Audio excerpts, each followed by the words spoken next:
नमस्कार, मी नितीन पाटील मुळे number 1 news channel प्रस्तुत गरजा महाराष्ट्र माझामध्ये आपणा सर्वांचे हार्दिक स्वागत करतो। बघूया आजच्या ठळक बातम्या।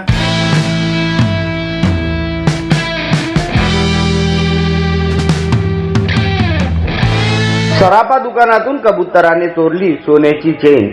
राजस्थान मधील नागौर मध्ये एका सराफा दुकानातून एका कबुतराने सोन्याच्या चैनीवर डल्ला मारल्याचे समोर आले आहे। काही काळ तेथे तणावाचे वातावरण पाहायला मिळाले, परंतु काही वेळाने कबुतराने आपल्या चोचेतून चेन सोडली तेव्हा व्यापाऱ्याचा जीव भांड्यात पडला आहे।